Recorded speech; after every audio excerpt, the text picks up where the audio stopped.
Today we are covering Creep. Creep is a 2014 American found footage psychological horror film directed by Patrick Brice, his directorial debut, from a story by Brice and Mark Duplass. Brice portrays a videographer assigned to record an eccentric client, played by Duplass. He answers an online ad and drives to a stranger's house to film him for the day. The man wants to make a movie for his unborn child, but his requests become more bizarre as the day goes along. Let's go. All right, witches, strap in, because if you haven't put this together yet, this movie is about to get spoiled. So get ready. Hello, I am Blaine, and the last two songs I listened to were The Witch by the Sonics and Halloween by Susie and the Banshees. The last two songs I listened to were Daddy Like by Dorian Electra, Physical by Dua Lipa. I love Dorian Electra. They are amazing. I believe, like Blaine, have a playlist I listened to right before the podcast. Yes. So it's called Arts and Witchcraft. I didn't get fully through it. So the last two songs I listened to on that playlist were Sisters of the Moon by Fleetwood Mac, because obviously, Yes. and Wasteland Baby by Hozier, Oh, because I'm that bitch. so that listeners can have a little bit of us when we're not sending shit out into the world. I think that's a freaking great idea.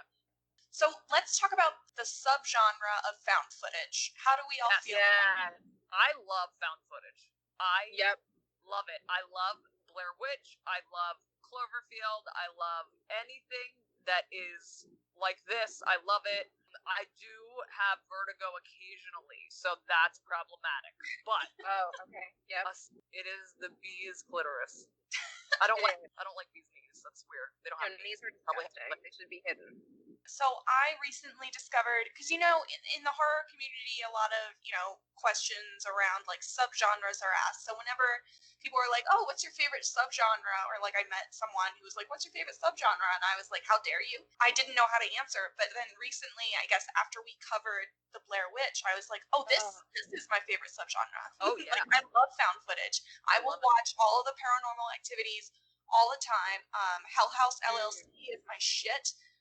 The House that October built is amazing. Like I will watch those day in, day out. There is a show that is about flipping houses that people have been murdered in. Oh, the Amityville Horror House just sold. I think it's on a site, Quibi or Quib. Oh, Yeah. shit. it's I had no desire, and now I'm gonna get Quibi. Fuck. I feel like it's just the newest season of the Property Brothers. They're like, fuck it. We're just gonna do dead shit now. It's fine. We would totally kill, no pun intended, at that type of a show. There's a couple things that you have to accept when you love a found footage movie. You have to give them a free pass for there's a moment very early on in this film where he's recording himself waiting for this guy to answer the door, and you're like, okay, realistically, this guy would not set up his camera for this moment. He was hired to film this dude, and if he thinks he's not showing up, he wouldn't have done it. But you have to just allow it some grace. Yeah, I think if you go into found footage films with that amount of grace, you're going to have a good time. So just don't ruin it for your fucking self. and Have I a think good What I time. love about found footage is that it's still very new. I had Blair Witch, but there was a big gap between that and Paranormal Activity and the other found footage movies.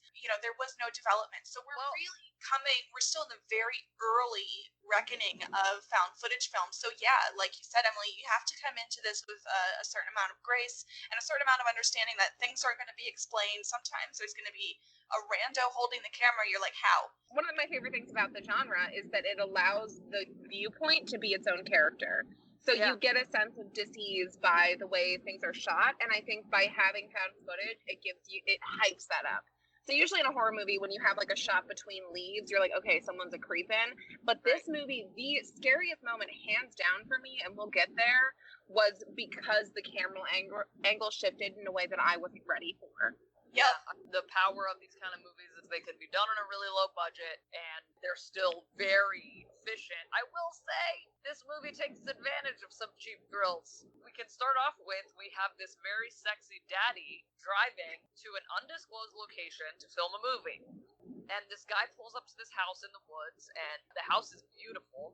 He walks up the stairs to the door, and he sees you focus on an axe on a tree stump, and there's no like cut wood anywhere, so there's just an axe. And he's filming everything. He goes to his car because he's ringing the doorbell, and the guy that's supposed to be there isn't there, and he films himself waiting to get in. And he's calling the guy, and nobody's fucking answering. He's like, okay, well, I guess I'm leaving. So he goes in his car, his little yellow car, turns around to kind of get himself situated to leave, and we have our first jump scare. Joseph comes up to the door, and he is so he is coming in his pants. He is so jazzed about this fucking movie he's gonna make. He tells the man, Aaron, that he has a kind face, and they hug, and it's very awkward. Mark Duplass, I believe, got his start in the show The League, which used to be on FX, and it was about a fantasy football league, and it was comedy. And that's kind of the whole path that Mark had taken for a while, was comedy. So this, in 2014 for him, was a really weird role. And I think a lot of people who had seen The League or was aware of Mark Duplass beforehand were like, this is crazy. This is like really big jump. This movie was based entirely on a series of conversations had by both the main characters, Patrick Brice and Mark Duplass, and it was almost entirely an improvised movie. They were actually discussing that they loved this movie called My Dinner with Andre and the dynamics of human interaction in that movie. And they talked about making movies, and then the two things kind of came together in this Craigslist adventure gone awry. The footage, they just screened it in front of a lot of their peers, and it pushed it into this psychological black comedy genre. Also, there are 3 alternate endings. I want to just unpack a teeny bit about the film in general too. First of all, this is the shortest fucking credits you'll ever get in a movie. It was directed by Patrick Brice. It was written by Patrick Brice and Mark Duplass, and they were also the stars, and they were also the only fucking people in this movie other than extras. Also incredibly short. It's an hour and 17 minutes. That it's good. It's a good thing because they didn't drag it out for the sake of hitting the 80-minute mark. You have an immediate sense of, I feel like if you're into horror, you know exactly what's happening. You know what's going to happen. You understand how it's going to happen. You're just not 100% sure of all the dynamics. Yeah, well, and that's the thing. Like, they give you just enough information to get along. You figure it out, and you need to be a big boy.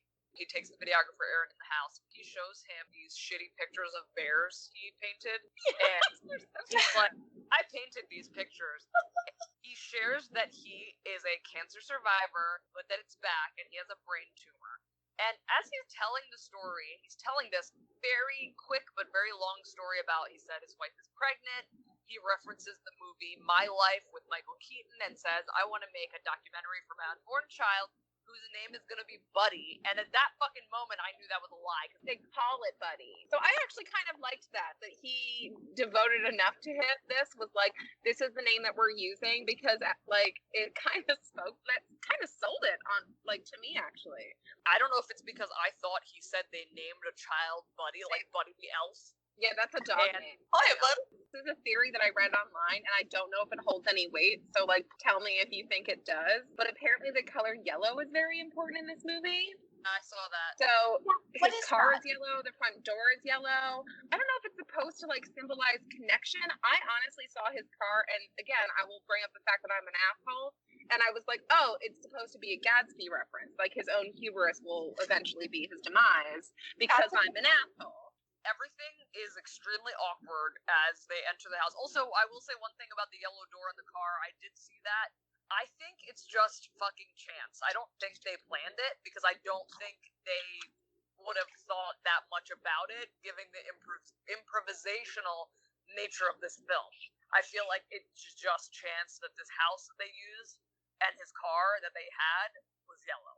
That's my opinion. And I would say the same, especially with the budget and everything. Yeah, I think it's a happy coincidence that something. Yeah, and it might be the illusion of comfort too. Yeah. When you see a yellow car, you see the color yellow. It's like, oh, well, that's a good color. It's more. Yeah, I love the color yellow. I love a bright fucking yellow, a fucking sunflower yellow, a fucking corn yellow. If I showed up to a rando's house with a yellow door, I'm like, cool. I'm not gonna be killed tonight. No, of course not. You're like, he's not gonna dress up fuck me. No way. Yeah.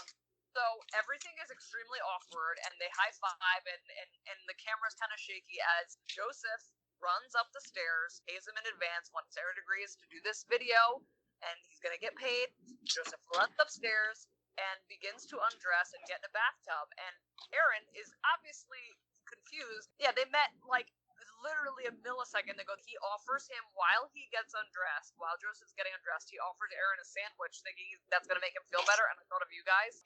Do you want anything? A sandwich? Here's my dick. It's fine. So I'm pissed we didn't see the dick, because I don't hate not. Like, you're gonna bring that to the table and then not serve it up? What the Yeah, fuck? like we're gonna go down crotch to crotch town, and they're not even gonna take us down Penis Alley. That's wrong.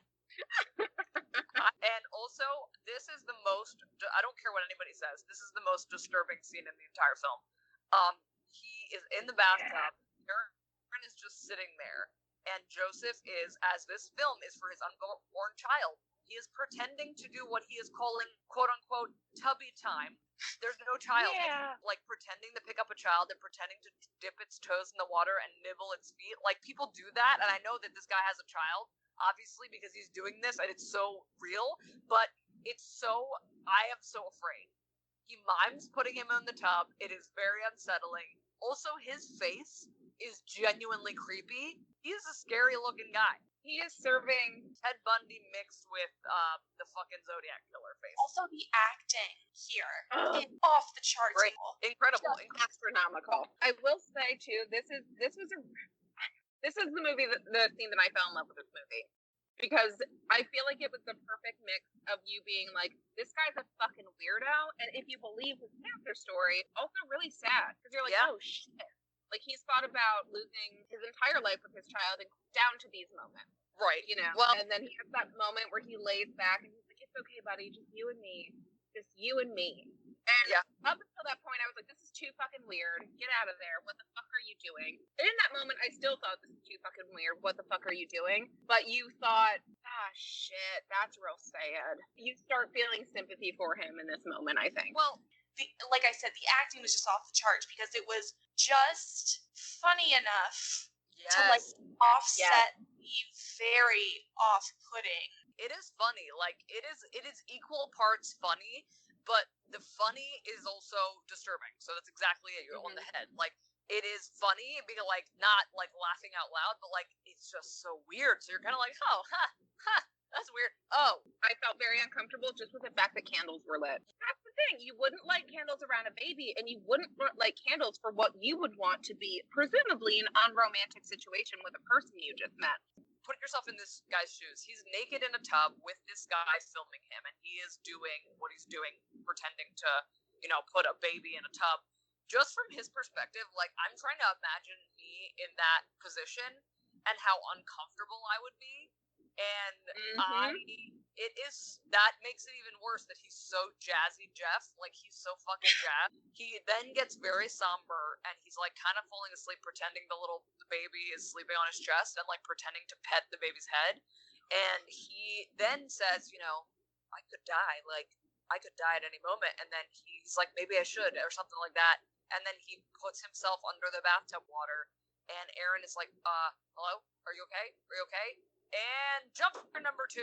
Fucking flops out of the water, and he says he has a weird sense of humor, and that is an understatement. Also, I feel like we're gonna be doing this entire fucking exposition. Please do. But like, goddamn, let's just talk about if it were a woman in Aaron's place. If it were a girl, like, she would be out of there. If it were a girl, we would be screaming so much louder than we are at Aaron. Right. Like, Right. we'd be like, you know better. And I think there's something really fascinating about the fact that we are finally seeing a white, assuming heterosexual cis man in a position that we often see women in horror movies. We are yelling at a man who has felt safe his entire life, who has never ever had to look out or, look over his shoulder, be super aware of his surroundings. He's finally in, this situation. And so we're yelling at him because he doesn't know what to do. He's never had to think about this before. No. Never thought about it that way. There was a moment later in the movie that I have it written in my notes, like this would never happen to a female, where it's revealed that he sleeps just next to a window on a first floor apartment. And I was like, there's no woman alive that would sleep next to a window on a first floor. There's just no fucking way. The whole time you are yelling at the movie, and if you're not yelling out loud, you're yelling in your head. But you're just like, what are you still doing there? Every minute that something else weird happens, I think to myself, wow. But do you know what this reminds me of? My brother, as a struggling writer in LA, would have totally done this. He would have totally gone out and fucking done something to make quick money. After this very awkward, terrifying jump scare that we get, some really sexy tubby time. We're about to go on a hike. It's going to be cold, though, so go ahead and grab a jacket. There should be some heavier coats in the guest room closet. And he's like, oh, thanks, man. Like, that's really sweet. So we see him, like, clambering down to the guest closet. He slides open, apparently, a shower curtain that they use to cover this closet.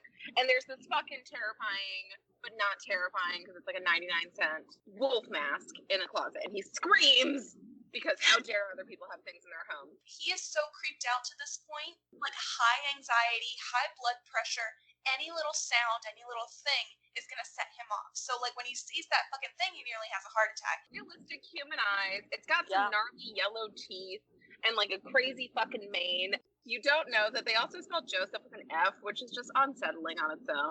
Oh. And that's where I was like, can't trust this guy. Nope. No! If your name is spelled incorrectly, I don't trust you. I have a friend named Kirsten that spells it with a J in the middle. And the first time she told me that, because we were bowling, because it was before COVID, I was like, oh, how do you spell Kirsten or Kirsten, you know, because there's a lot of different ways. And she's like, K-R-J. And I was like, haha, fuck yourself, what is it? So Joseph with an F is weirdly close to the room that he can run in very quickly. It's like a second. And he's like, oh, that's just Peach Fuzz. Like, that's a fucking household name that he's gonna know. And he's like, I'm actually really glad that this is gonna happen because, and then he has a great line. He goes, buddy, you're gonna love this. Which, if you named your baby Buddy, you're not just throwing that around with people. So that's a little red flag. And he's like, Peach Fuzz is a friendly wolf. Me and my dad created him, which is the second time he's mentioned fond memories with his dad, which in my mind, I was like, oh, did his dad sexually abuse him? Because he obviously is infantile. Daddy issues. Oh, Yeah. because not only that, in the tubby time scene, he said my dad used to get in baths with me. Right, which, like, I have a baby. My husband has never taken a bath with him. I've taken a bath with him because I've nursed him in the bathtub because your back hurts. But, like, he's like, my dad used to have this really great song, which he hypes the song up too much. It's not great. And he's like, Peach Fuzz sings it to little kids. And it goes, hello, my name is Peach Fuzz. And he does a little dance. I might look like I eat you up. And then he fucking growls, but I'm as friendly as a rabbit, which I had a rabbit, not friendly. And I'm a very good friend, and I make a very good friend. And then Peach Fuzz, and he does like little disco arms. Yes. I am here. And then there is nothing to fear, and these like weird mystic hands. And then he kneels, and that's the song that allegedly was good enough to go down. And it's obviously like he's obviously making it up on the spot. There's no tune. Like, it's not a thing. It's not a real thing. That's like me being like, so guys, like, I have this song that me and my great-grandmother made up about truly hard seltzer, and it goes, fucking get wasted on... Feel good! I know a song that your mother used to sing to you, and it gets stuck in my head no less than once a week. I just wake up going, Stephanie, Stephanie. Oh my god. Your goddamn mother. And then he goes, what do you think, buddy? Dropping that buddy again, which just bothers me. That's Peach Fuzz. And he's like very pleased with himself and with Peach Fuzz. And then he puts him back in the closet and he's like, all right, we can be twinsies. Let's get some hats, which again seems like weirdly planned. And then he just, for the rest of, the foreseeable future, really keeps referring to him as Buddy, which makes me very uncomfortable. Well, God, it's very disconcerting. Everything is this element of, it reminds me like the first time I ever went to any camps or like the first day of school, anything where I was just genuinely very uncomfortable for a prolonged period of time. That's this movie. Yeah. This person is really erratic. The name of the movie is great. Creep. It's exactly. They really nailed it on the head. They end up they drive to this place, and it's something about a cortisone, which is a heart. And so they park again, which is like very similar to the Blair Witch Project. Mm-hmm. They park and then they hike for a long time, and every so often, Joseph will run off and leave Aaron to like panic and search for him, and then Joseph will inevitably pop out and scare him. Like the amount of jump scares in this goddamn movie. And you saw all of them coming. Then they finally get to a point where Aaron is like, hey, do we like know how to get back? Because like we've taken a lot of forks in the road and stuff like that. And Joseph's just like, oh no, that's part of it. Like it's totally fine. And so then they finally get to this sign in the forest where it's like, hey, this is the sewer pipeline. Like, welcome. Oh my God. Aaron's just like, should we turn back? And Joseph's like, no, just a little bit further. And then after that, like, Joseph runs off, and it turns out he found a lookout, and he brings Aaron over, and he shows Aaron that across, like, the ravine or whatever the fuck, there is a heart-shaped, I guess, rock formation that there's also, like, a little, it's like a fucking, like a little bit of a, like a waterfall / like a natural spring. Yeah, that, yeah. A spring. They find a heart-shaped spring. Being the romantic that he is, Joseph's like, all right, let's go. So he takes Aaron over to the heart-shaped spring, and they cleanse each other, like on the forehead and chest. Ooh, yeah. And then... Wait, can I say, I just love how he screams as they're running there, let's go cure cancer! Yeah. Casually. The movie's full of tiny little gems like that. And he asks him if he's worried that he would have killed him with the axe. Obviously creeped out. Yeah, it's just fucking weird. They cleanse each other with the heart water, and then Joseph carves into the rock J plus A forever and puts a heart around it. Oh my God. And you're like, hello. Are we in second grade and you are all ready to claim me as your best friend? And we're stuck in the woods. And this entire time I'm like, okay, when is Joseph just gonna knock Aaron over the head? And, you know, we're gonna call it quits. But I love the fact that this movie drags it out. And you're just sitting on the edge the entire time, like, okay, when's it gonna happen? I just love the one-liners. Like, for being mostly improvised, I really would love to have seen whatever the rough version of the script was. Right. When he sees it, he says, it's a heart, but it's also a miracle. And it's so cheapball, and it just works because of the way that he acts. He's such a good actor. And, I mean, maybe it's like they're just fucking convinced, but oh my God, it's delightful. It is a delight.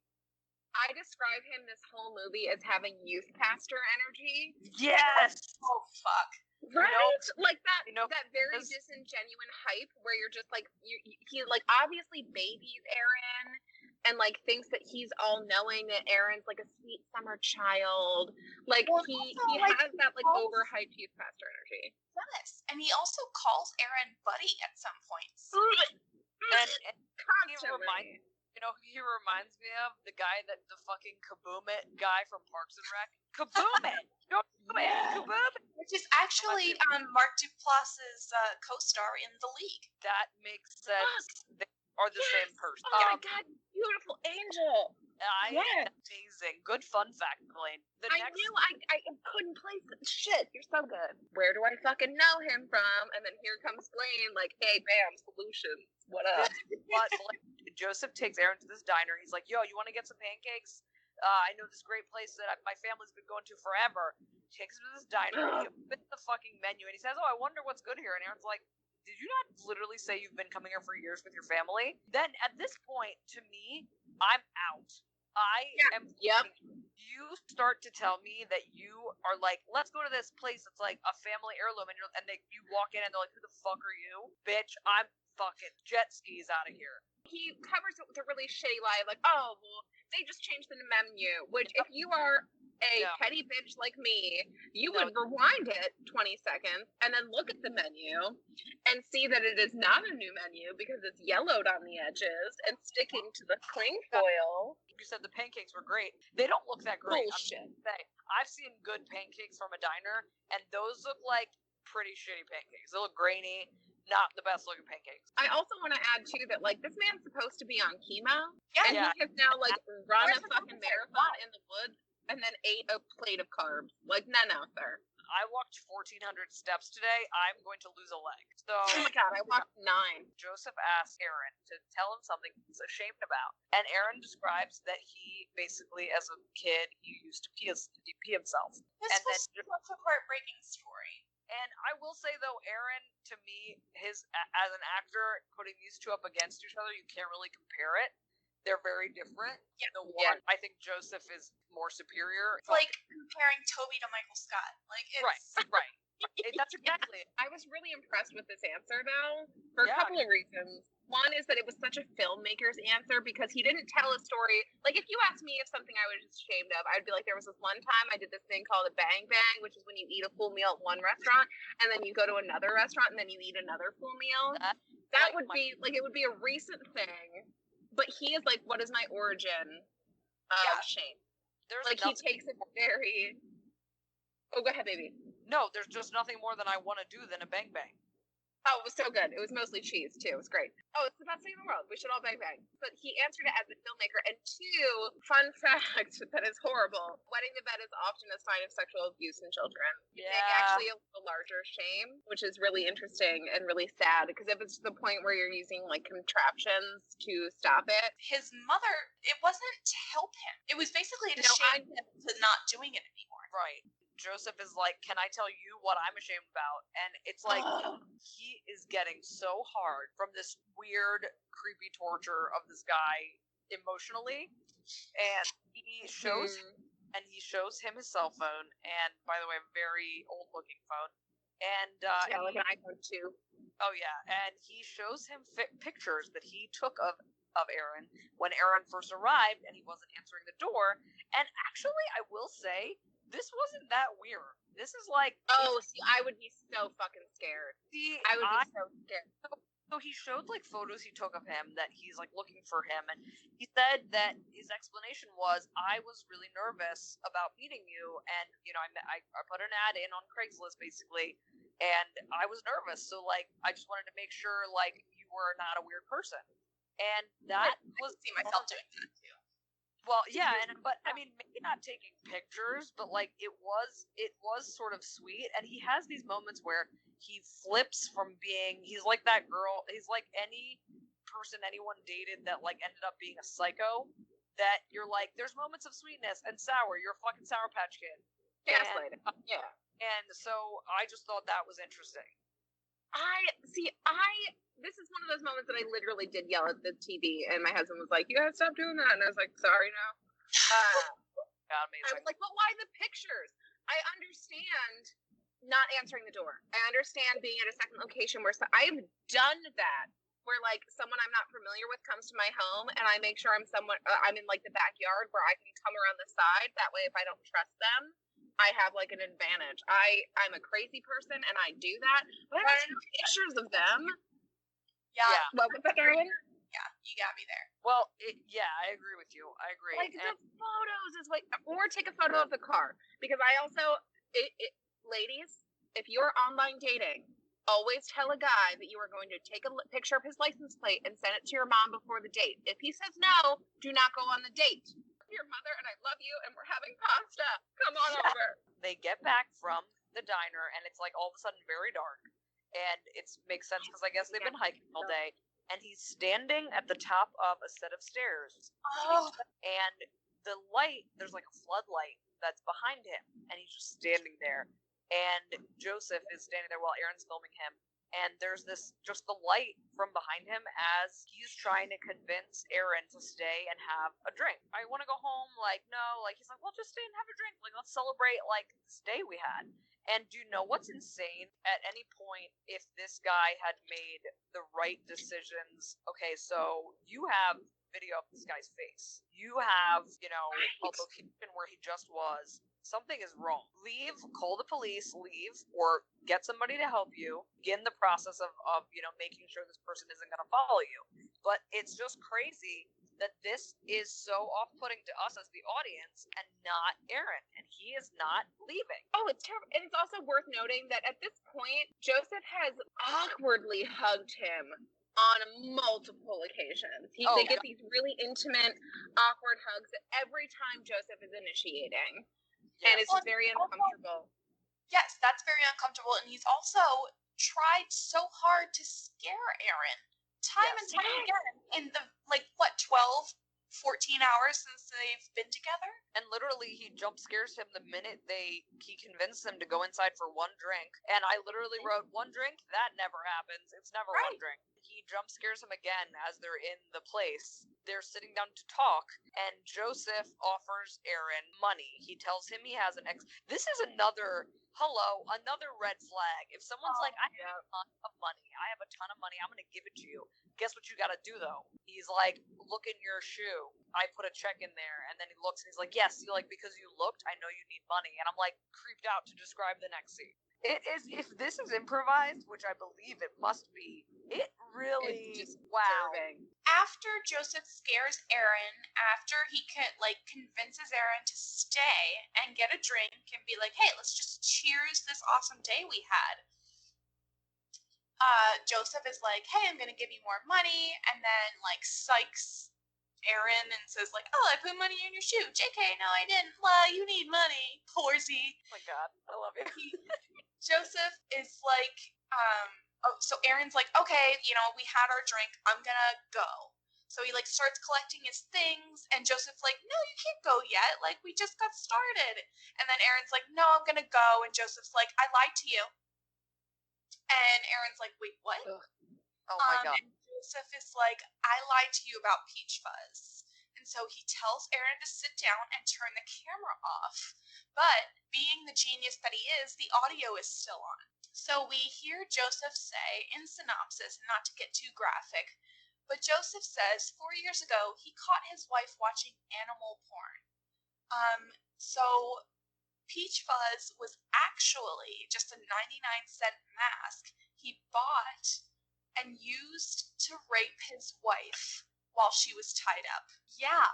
And so after the camera goes back on, Joseph goes to end his video and be like, okay, buddy, in short, this is what I want for you and I love you.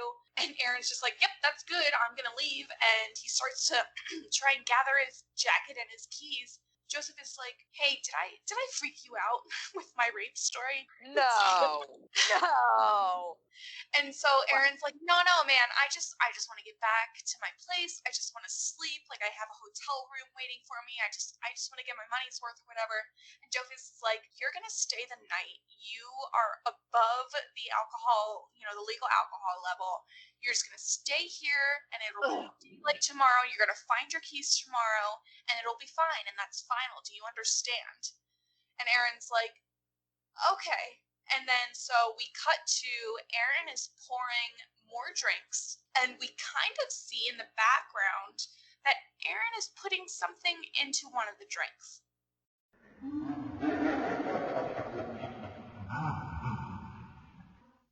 Hello there to all of our lovely creeps. This week, we are going to do something different than our usual ad. We'd like to take a moment to highlight an organization that is doing some really incredible work out there.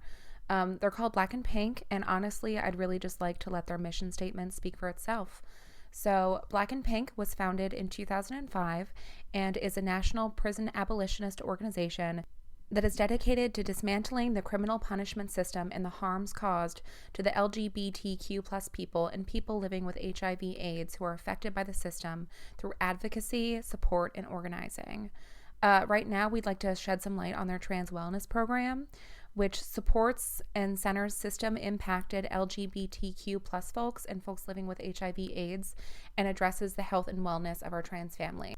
One cool thing about this is that the planning committee is fully comprised of currently and formerly incarcerated trans folks who are paid for their time, knowledge, and expertise. We really encourage you, if you're able to make a donation to this incredible program. You can find the link in the description to this episode, but it's also across our social media and on our website. And if you listen to this podcast and if you enjoy it, then you probably have a heart for supporting our Black trans family and those who have been incarcerated and those who are continually affected by institutionalized racism and homophobia and sexism. And it's about time that we do all that we can to help. So again, they're Black and Pink, and we really encourage you to give them some help if you can. And if not, just follow them across all social media and try to help get their message out there. Thanks so much. Love you.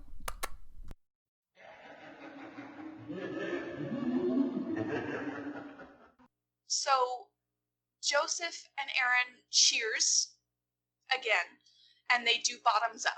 So Joseph's like, oh, bottoms up. I guess that means I have to bring all of it.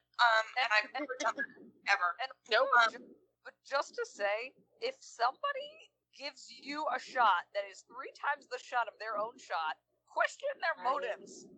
Yep. Even if you are, no matter who you are, because he gives him, like, we're talking a shot glass, we're talking like a shooter glass, like a big.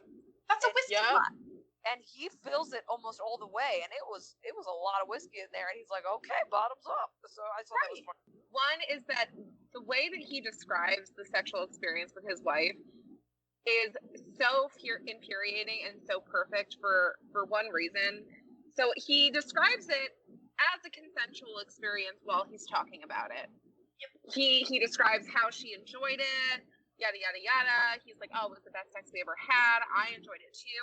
And then at the end, he tags it with, I raped her, which I think is such a fucking Brock Turner attitude to have of like, oh, it was super fun for both of us. And then like casually slides in the fact that it was fucking rape. Which is such a fucking dude way to like explain something, because it definitely means he has no idea what rape means. Also, no clue. Also, literally, just to think about this story, that the reason for the season was that the Wi-Fi was bogged down from fucking bestiality porn. First of all, there is no such thing. I don't know what archaic bandwidth is being used in 2014, but you don't slow down your Wi-Fi watching porn. I would say that men are typically the ones that have the much more perverse sexual fetishes. That Peach Fuzz is more a furry thing. Like, that's a fairly common fetish. Like, it's not that, it's consensual. I don't give a fuck. No, everybody has their thing, but my thing is, I think that from the place of you're watching this movie and you guys, this was your first time watching it? Yeah. Yes. So, from your perspective, do you feel like he's full of shit right now? Yes, I felt like he was full of shit from the very beginning when you walk in the door. Typically when people try to get away with a lie and they're really good at it, they make up a lie that's still humiliating but not as bad as the reality that they're trying to hide. Right. So literally rape is not as bad theoretically as what he's trying to hide. I would argue that it's not, but in his mind, rape is a safe space for him to confess. Fun fact about toasting, and this is not even movie related, it's just related to medieval history. So oh my god, I love you so much. The act of toasting was originated in medieval times when you would splash your drinks together to ensure that one person had not poisoned you, so that your drinks got mixed together. Yeah, that's why we cheers. It's like, hey, I promise I'm not trying to kill you. Oh my god, that's so amazing. It's just ironic in this case that they do toast, but since they don't do it properly, with one glass pouring into the other and vice versa, that it doesn't actually help. Wow. So cheers, you know. Immediately get the sense that he has been sedated, but he's fucking buzzing off the Benadryl, and we cut to he is sleeping, kind of. And they really, I mean, man, if you love a jump scare, this movie will make you cream your pants, because it's fucking, there's just jumps out the waz. So he keeps, Joseph keeps, like, jumping up, being like, Aaron, why'd you do that? And then he starts, and like, masturbating. Saying Peach Fuzz. He's like, Peach Fuzz, and jerking his fucking small dick, probably. And then I am very proud of Aaron at this point, because he finally has the cojones to be like, I gotta get a phone, I gotta go. But you know what he could have done? Left right then and there. Yes! Walk You don't away, have to bitch. for anybody's pockets. You need to leave. If you walk, you could have been further than you are now. Just fucking You got go. feet, baby. You got feet. 2 of Yeah. them. I don't know how you're not moving. So he I answers. doubt you have lupus. Just do it. Like, yeah, seriously, like, so he takes Joseph's phone out of his pocket because he's looking for his keys. He takes Joseph's phone and it rings, and he runs to the bathroom because he wants Joseph to stay asleep, and it's Joseph's sister calling and saying, basically, in long story short, you need to get the fuck out of the house. I'm his sister. I am not his wife. Because he was Right, so saying, she's This saying entire that she's time he Angela. was like, hey, Angela, my wife, I did all this awful shit to her. Angela's my wife. Blah, blah, blah, blah, blah. He sees that Angela's calling, and he's like, hey, Angela, it's Aaron. And she's like, wait, what? And he's like, yeah, your husband, Joseph, hired me to film all of this. And she's like, listen, you need to get out. Joseph is not well. We don't have a family vacation home, and I'm his sister. And he's gone through a lot of shit. So what's best for you right now is just walk away. yeah, She's like, I'll even come get you. Where are you? Right? And he's like, I'm at your family home in Crestline or Crestview or whatever sounds like a toothpaste. Am I in danger? And then the phone fucking cuts out. oh, And he's like, well, fuck. and I love, first of all, this man's facial hair is delightful. Little peach fuzz, baby. Peach fuzz! Also, you And guys I have the biggest crush on Aaron, and I don't get it. I don't. I mean, I'm not attracted to him per se. He's that guy that like buys you an IPA and then you fuck and he never talks to you again. Fuck it. I wanna tell him about a balanced diet and that maybe he shouldn't eat as much cereal and teach him how to make like one good dish to impress a lady that is apparently Stephanie. Stephanie, would you be interested in risotto from my son Aaron? No, I had a No. crush on Aaron in elementary school, and then by the time middle school hit, he was like a dealer or something. Oh, for sure. I mean, yeah, that's how. Aaron Carter did us all dirty. Oh yeah. Oh my god. Oh my god. Have you I seen? moved quickly from Aaron Carter to Jesse McCartney, and I will never look back. God, yes, I feel like that saved it. That saved this absolutely. But when he leaves the bathroom, Aaron leaves the bathroom, and Joseph is gone and no longer laying there. And I mean, who didn't see that the fuck coming? Right. And I am screaming mentally at this point, why are you not running the fuck away? We get these little like turning around the corner trying to find him kind of thing, and then we see that the screen door for outside, the glass door, is open a little bit, and he goes outside, and oh my god, who does he find but a crying bitch face Joseph Tiny Dick. Well, and then he has that line that's horrifying where, so he's just like panning across the patio and he goes, death. And then Aaron screams like a bitch. And then he goes, it's coming. And I'm like, first of all, sexy. But the question is for whom, right? Right. Death is coming. Because at this point, we know that the cancer story is fucking bullshit. Right. But he doesn't know that it's like that episode of Friends where like he doesn't know that we know that it's bullshit. And he's like, I don't want to die. And I mean, kudos to the sociopath's acting skills. Fake crying, tears aren't quite coming out, but he's like, I don't want to die. I don't want to die. He keeps repeating it. And then Aaron's just like, fucking cut the shit, man. Like, and he even tries to hug him at some point where like it's just wildly uncomfortable. Yes. And he's like, okay, like I get it. I know that you don't want to die, but I know that there's an issue here. And then at some point, Joseph just starts saying, I love you so much. And he's like fucking sobbing, and that feels genuine. It feels like the first fucking genuine words he said this entire goddamn time. And that's when he's like, Joseph, listen. And he physically pushes him away and says, I know. And he's like, no, I know, I have cancer. And he's like, no. I know you're quote unquote troubled and I'm willing to help. Like, I'm here for you. I'm not mad. I just want to help. And then fuck it. He's like, just give me my keys and we'll like get you some help and we'll take it from here. He runs through the house.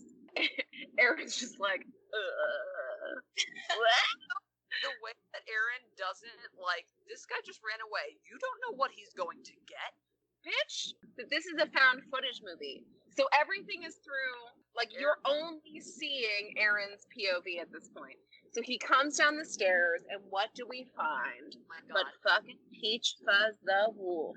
Weirdly up against the wall, which this posture just upset me. It wasn't even aggressive, just the way, like, it looked defensive of him up against the wall, and he's like shaking and growling, and then he starts like fucking getting it on with pelvis. He's doing the time for. It was corny, scary, and I was like, I was so confused by my feelings here. I was like, oh my God, it's so scary. And he's blocking the door, so he's like holding his arms out, grinding. Aaron launches himself, which P.S. Wikipedia and IMDb claims that Joseph did the launching, but I would argue that it was Aaron that did the launching. Cut to black at that moment, and I thought the movie was over. Honestly, seriously, I was kind of like, okay, that's fine. It's a Blair Witch ending right there. We cut to daylight, and the camera is on just the woods. The sun is shining, and then you see Joseph carrying 3 garbage bags uphill. And we see him start to dig a hole, and we assume it's to bury the bags. And then the film stops. And then we hear Aaron's voice, and the camera turns to him. He explains he's home, and Joseph ended actually running away after he tackled him. So he was able to get a tow truck. He was able to get a ride back home. He explains that the film of Joseph digging was mailed to him, Aaron. Yep. And now Joseph knows where he lives. Which is so scary. Aaron thinks the bags contain a body. Put the DVD away and forget about it. Also, I think that's so dumb because he fucking throws it in the trash, and I'm like, wait a minute. If you get this kind of a fucking threatening video, DVD, you are not gonna take any action? Right. It's evidence in a crime of some kind. We cut to Aaron. He has the camera. He woke up in the middle of the night because he had a nightmare about Joseph, in which they were back at the Heart Spring, and he was the baby, and Joseph was Peach Fuzz. And there was wine, and it turns out the wine was blood, and he had baby hands, and it was just so creepy. Oh my God. The next day, Aaron gets a package. It's like a large box, but it has no return address. And Aaron's like, okay, so we know who this is from. Would you open that? Oh, immediately. Bitch, I don't like secrets. Okay. That's where I was honestly like, I don't think I would. I'd be like, nope, we're going to get rid of this. Everything's done. Return to sender. Fuck you. I would literally put it, I'm not sure what I'd do, but I feel like I would not open it in my house, for sure. I can tell you exactly what I fucking do. Okay, step 1. You get the package, and you're like, this is from that dumb bitch. No, I grew up on the box. Or junk in that box? No, I would get the box and then stare at it for like 25 minutes, right? And then I would promise myself that I wouldn't open it alone, right? I'd be like, I can't open it. That's too creepy. And then I'd be like, I'm too stressed out. I need to like unwind in the only herbal way that I know how, right? Oh my God. And then I would do so, and then I would immediately fucking open the box. Like, once that weed hit, I'd be like, bitch, I can't take it. And then I'd rip that shit open, and then I'd watch everything, and I'd be like, oh, shit. And then I'd call the police or a social worker, because the police ain't do shit. If it's for someone else, I'd be like, it ain't my problem. I can open it. Unless it's like a fucking leg or something, then I'm gonna be like, ah, man, like, that's a shame. I need a new leg. Mine is terrible. I'd take a leg. The fragile. The next day, Aaron gets a package with no return address, and he's like, well, obviously this is from Joseph. And so he opens the package immediately, and I'm like, oh, honey, no. But he opens it, and he finds a lot of packaging within the box. And he finds within the packaging a butcher knife. And so he also finds a DVD, and he plugs that in while holding the butcher knife. Is it a butcher knife? What is this? It's like a shitty butcher knife. It's a chef's knife, if I can be an asshole. So he's watching this whole thing with the chef's knife in hand, and Joseph is on the video, and he's like, hey, I'm sorry about the last video. And he was like, hey, but I think because I know you drugged me, like, I think we're even. Yeah, tit for tat, tit for tat. He says deeper in the box for another thing, and he's like, cool, and it's a baby wolf stuffed animal. Which is actually kind of cute. Joseph says he relates to the wolf in their inability to express their emotions, but they also have a deep capacity for love. And in that deep capacity for love, they're also able to murder. And he says, you know what you should do? You should murder that wolf. And he says, I'll see you soon. Cute. Oh my god, he says, I'll see you soon, buddy. Yep.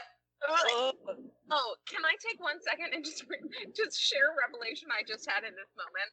I think I realized why I'm like moderately attracted to Aaron in this scene. Cause I take screenshots throughout the movie and then I have them in my notes because I'm a crazy bitch and I need visual cues. You are crazy. Well, I also know that I'm going to be drunk, so I like to add pictures for my drunk future self. So thanks, Past Emily. But in this scene, he kind of looks like Hank Green, and I have such a crush on Hank Green. Yes. Oh my god. Yes. All he needs is a love of pelicans, and it would be Oh my perfect. god. The thing he pulled out of the wolf was a locket with a photo of them both, and it has the same JNA Forever. It's a heart, and it has JNA Forever on the back. So he finally calls somebody, he calls the police, and he puts deadbolts on his door. But like the conversation he has with the police is absolutely ridiculous because he is giving them, it's like almost like the way you try to explain to your parents if you're going to like a friend's house, like, where are you going? I'm just going to this place. Okay, well, when are you going? I don't know. That's a great analogy. Holy shit. Literally, it's just like, so you can't find him? Oh my god. And this is that to me felt very disingenuous because I do think like he had more ammunition than he had the address in which this guy was located, so there had to be some record that he rented it. Also, he had the number of the cell phone. He also had his sister's cell phone number.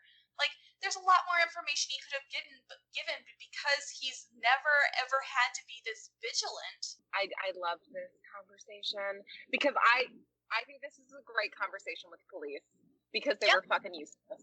So I fairly recently had to report a sex offender to police.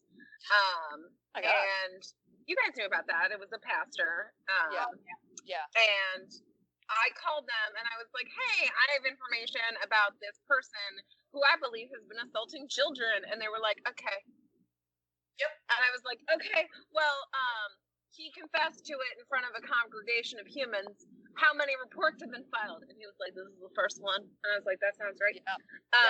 But anyway, I think that this was a great illustration of police being like, hey, if you're not going to meet us halfway, bitch, it is not our job to meet you halfway. It is our job to report it. Your job is everything else. Your job is to fucking protect and serve. It is not our job to do investigative work for you. And this was a great moment of him calling police and being like, hey, I'm terrified for my life. And the police being like, oh, did you do most of the work for us? Well, do you know this is every podcast, every true crime podcast I listen to where someone is missing and the bullshit. There is no rule about how long someone should be missing. That is fake. Call immediately. You the minute somebody is not where they should be, you can call and it can be taken seriously. Two, this reminds me of every situation with a stalker where if a woman reports a stalker, that the police basically are like, okay, well, we're gonna write it down and we're not gonna do anything, and then the person ends up getting murdered, and they're like, oh, okay, maybe we should have like done something. Bummer. So yeah, that. Well, I think we all have either a personal story or one that we've heard. And for me, it's personal, like where you've tried to report something about a really creepy person, and they're like, well, until they like physically harm you, we can't do anything. Right. And it's like, cool, so I could be full on raped or murdered, and that's when you would do something. Right. I think we could not count the moments in our lives, if we look back, that we were very likely to be assaulted. Yes. For me, I can look back assaulted. and he hears a noise. He turns on all the lights. He is walking around the house. He picks up the knife. and he's walking around the house, and he's like talking like, I know you're here, like if you're here you better leave, like I have a knife. He's in his bedroom behind the camera, and you see Joseph just standing at the front door not doing anything. There is no creepier act in a horror movie than just standing expressionless. Nope. This was the second scariest part of the movie. And you know, you bitches know how I'm always like, and I'm not talking to you two, I'm talking to our listeners, all two of them. No. How I always am like, yeah, this really scared me. That's what I sound like. This scared me. This moment of him fucking just standing and outside you of the door. Yeah. Scared me to my core. No, well, and Aaron having no knowledge. That's the whole thing No for me. knowledge. Yes. Okay, he was standing at the back door watching you the entire time. How many times, Blaine, do you walk past a window or a door and you don't even think to look?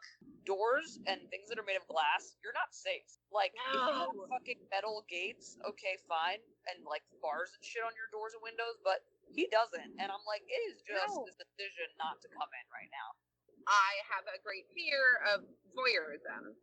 It's something that I'm working through in therapy. It's something that I will always work through in therapy. That I'm just fucking terrified of this person showing up in my life and like watching my life. So this spoke to me on like a molecular level.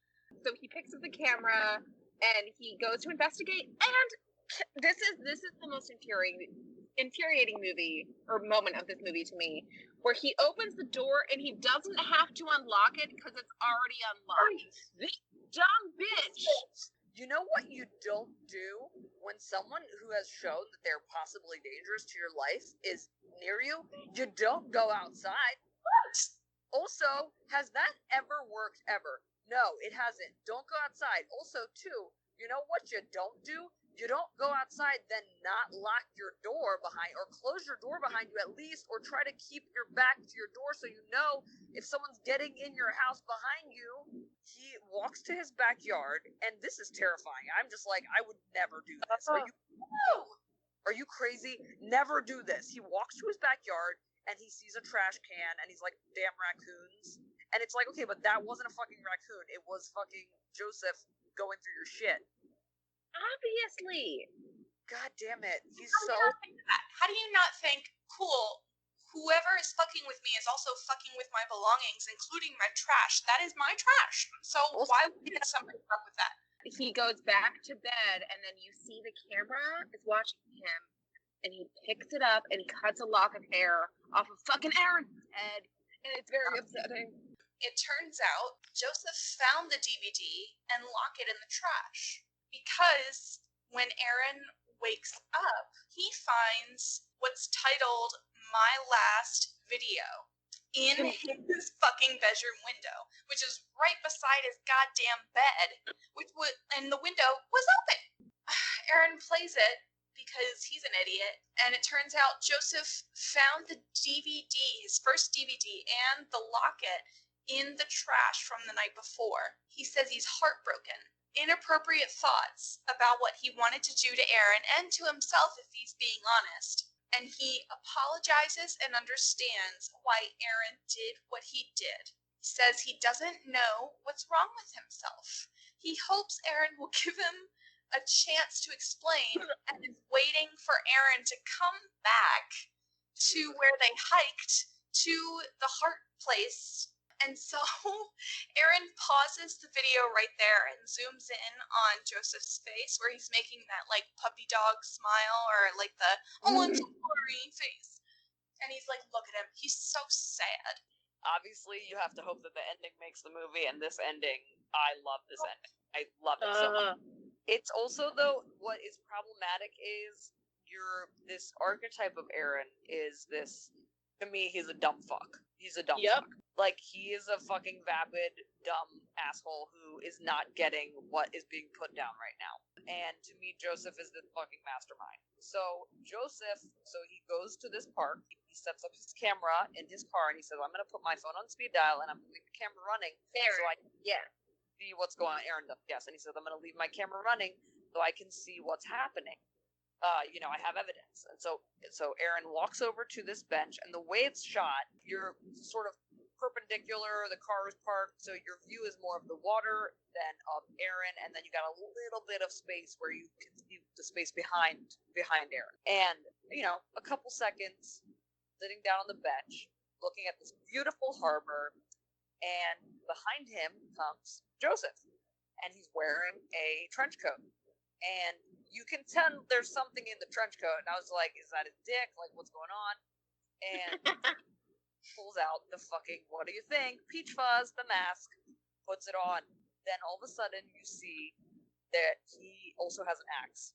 And he picks up the axe, tiptoes like the fucking big bad wolf up to Aaron, and axes him right down, split down the middle of the fucking head. I think this was a bad Moida, Oh, honestly. it is a bad Moida. It was good in execution. I like the idea that it was like a slow burn, and that so when he walks up, you see the axe for a while, just like at his feet, while he like mentally prepares to murder Aaron, and you hear this like devastating thud as the axe splits Aaron's head. But I was disappointed by the lack of blood splatter, if I'm going to be honest. But that's a thing, though. I think in reality, you wouldn't have a lot of blood spatter in the beginning. You would have to pull the axe out for a lot of blood spatter, which he does. And from there, there's not a lot of blood. Totally right. And But it it wouldn't be like a watermelon. It would just You're be, right. hey, you're thrashing into bone. The bone is doing a lot of the work and keeping everything hemorrhaged. So then the camera pans, much like the shot that we had before of him like burying the trash can, where it pans back to Joseph and he's like, and there it is. And I thought to myself, okay, it was smart that you filmed it. And he's talking about the murder. And it was smart that you had your number on speed dial for the cops. But why wouldn't you at least look behind you? Yes. It's dumb that you would just sit there. And I agree. I thought the same thing, which I don't like that I'm like on the same page as Joseph here. And it's like, then I realized why you didn't turn around. It's because you're the greatest person that has ever lived, Aaron. And then he drops a line that fucking changes the game. He's like, no matter what I did to you, yada, yada, yada. He's like, that's why you will always be my favorite of all of them. And then you're like, wait a minute, of all of them. And he's like,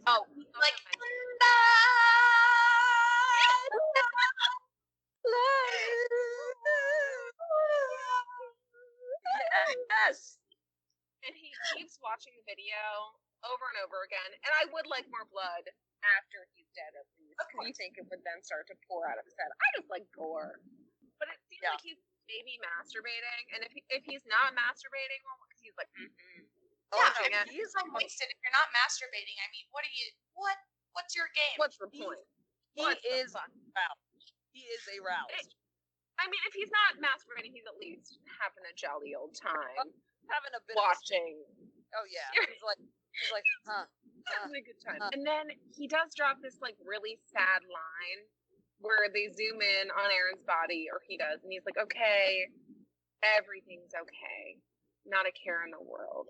Because you get the idea that like that's what he craves, is like fucking peace from whatever is going on in his head, which is really, really, really sad and depressing. He's like, it's all over, not a care in the world, it's okay. And then smash cut to Joseph is back in the rental property, and he's like, oh yeah, he's hiring another Aaron, essentially.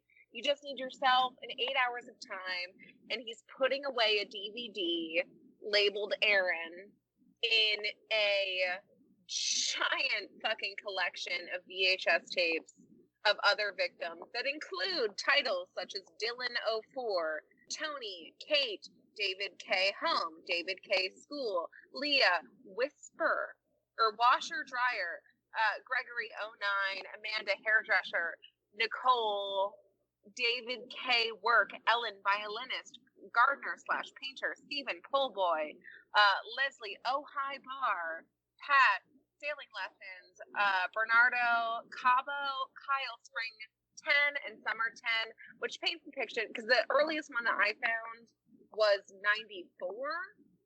What? 94, I believe, is Dylan. And then Aaron, but Aaron is the only one with a heart. This exact moment, the only thing I'm thinking of is how complicit is his fucking sister. Seriously. If she knows something is wrong and she's like, you need to leave? Is this some fucking family shit? What the fuck is I going on? think that's exactly right. I think this is a wealthy family who knows one of their people is ill, and they don't want the bad word on their family, so they're like, listen, we just, we left him to the wolves, and, like, his sister is going rogue and calling and checking in on him. So, like, she's just like, hey, you need to get out of there. He's not a well guy. Like, we had one last jump scare when after he stops like cumming his pants from watching Aaron die.